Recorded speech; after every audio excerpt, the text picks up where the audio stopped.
NEET exam ರದ್ದಾದಂತ ವಿಚಾರ ಗೊತ್ತಾಗ್ತಾ ಇದ್ದಂತೆ ಹಲವು ವಿದ್ಯಾರ್ಥಿಗಳಲ್ಲಿ ಹಲವು ಪೋಷಕರಲ್ಲಿ ಆತಂಕ ಮನೆ ಮಾಡಿದೆ.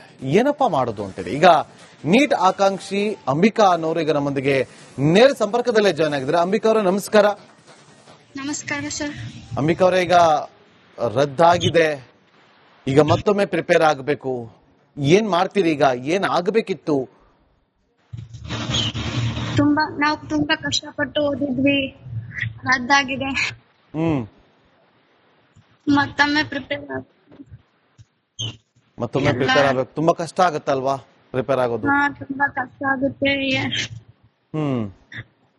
ಬೇರೆ ಸ್ಟೇಟ್ ಅಲ್ಲಿ ರದ್ದು ಮಾಡಿದ್ದಾರೆ, ನಮಗ್ ತುಂಬಾ ಪ್ರಾಬ್ಲಮ್ ಆಗಿದೆ. ನೀವು ಏನ್ ಎಕ್ಸ್ಪೆಕ್ಟೇಷನ್ ಇಟ್ಕೊಂಡಿದ್ರಿ?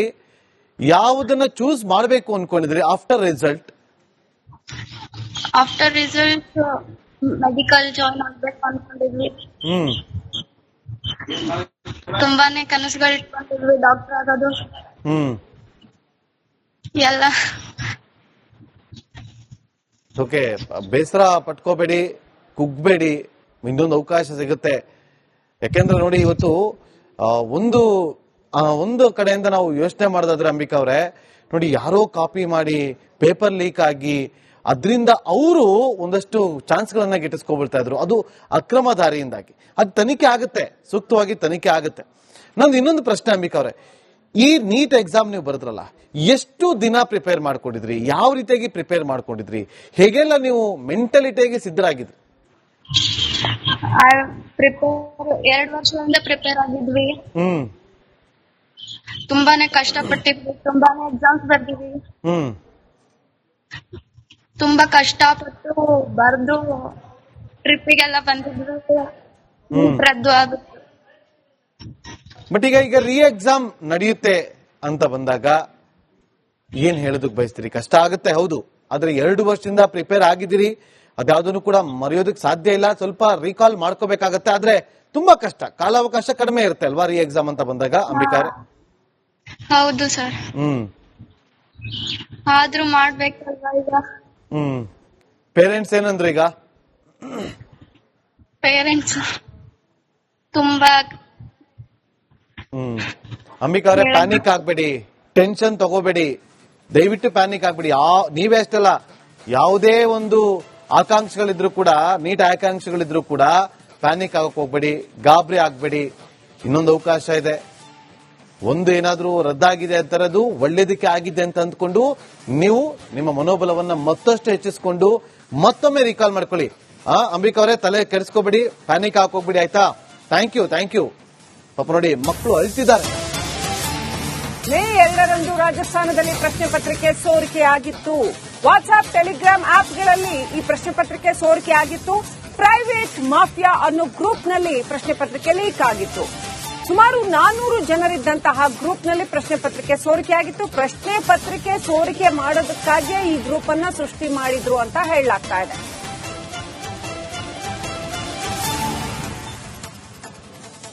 ರಾಜಸ್ಥಾನದಲ್ಲಿ ಪ್ರಶ್ನೆ ಪತ್ರಿಕೆ ಸೋರಿಕೆ ಆಗಿದ್ದಂಥದ್ದು, ಕೈ ಬರಹದಲ್ಲಿ ಪ್ರಶ್ನೆ ಪತ್ರಿಕೆಯನ್ನ ಸೋರಿಕೆ ಮಾಡಿದಂಥದ್ದು ಕೂಡ ನಡೆದಿದೆ. ಈಗ ನಾವು ದೃಶ್ಯಗಳು ನೋಡ್ತಾ ಇದ್ವಿ, ಯಾವ ರೀತಿಯಲ್ಲಿ ಪ್ರಶ್ನೆ ಪತ್ರಿಕೆ ಆ ಗ್ರೂಪ್ನಲ್ಲಿ ಇಡೀ ಪತ್ರಿಕೆ ಲೀಕ್ ಆಗಿರುವಂತದ್ದು. ಇದು ಪ್ರಿಂಟೆಡ್ ಪ್ರಶ್ನೆ ಪತ್ರಿಕೆ ಲೀಕ್ ಆಗಿರುವಂತದ್ದು. ಹೆಚ್ಚಿನ ಪ್ರಶ್ನೆಗಳು, ಇದರಲ್ಲಿರುವ ಪ್ರಶ್ನೆಗಳೇ ಆ ನೀಟ್ ಪರೀಕ್ಷೆಯಲ್ಲಿ ಬಂದಿವೆ ಅಂತ ಹೇಳಲಾಗ್ತಾ ಇದೆ.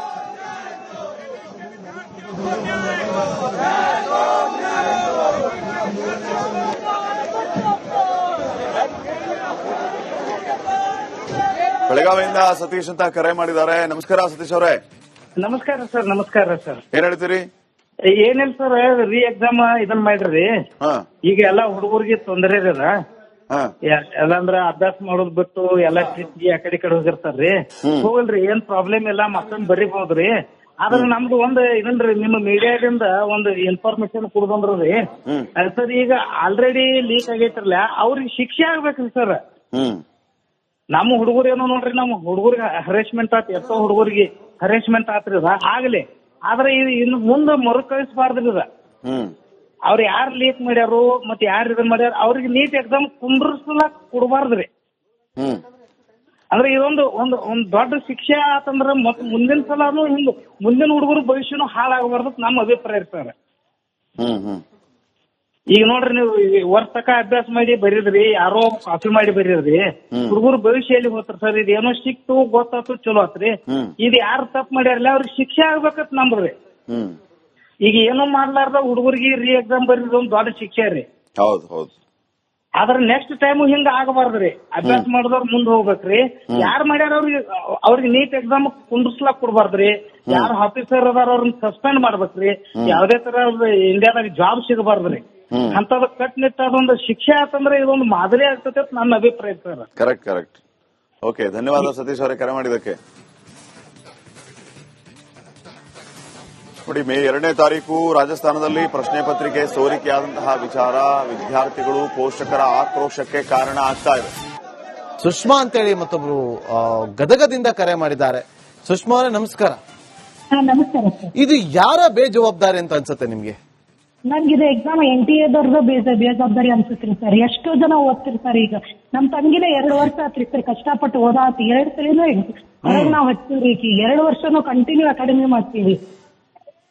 2 ವರ್ಷನೂ ಆಕಿಗೆ ಎಲ್ಲಿ ಕೋಚಿಂಗ್ ತಗೊಂತಾರ ಅಲ್ಲಿ ಹಚ್ಚಿ ಧಾರವಾಡಕ್ಕೆ ಹೋಗಿ ನಮ್ಗೆ ಇಲ್ಲಿ ಏನು ಇದಿಲ್ಲ ಸರ್, ಸಂಪರ್ಕ ಇಲ್ಲ ಗದಗ್ನಾಗ.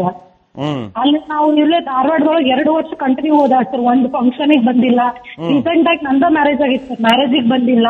ನೆಕ್ಸ್ಟ್ ನನ್ ಡಿಲಿವರಿ ಆಯ್ತು, ಡಿಲಿವರಿ ಆದ್ರೂ ಪಾಪು ನೋಡಕ್ ಬಂದಿಲ್ಲ ಸರ್. ಆಕಿ ಒಂದೇ ಫ್ಯಾಮಿಲಿ ಫಂಕ್ಷನ್ ಎದಕ್ಕೂ ಬಂದಿಲ್ಲ. ನಮ್ಮ ಮನಿ ಓಪನಿಂಗ್ ಆಯ್ತು ಸರ್.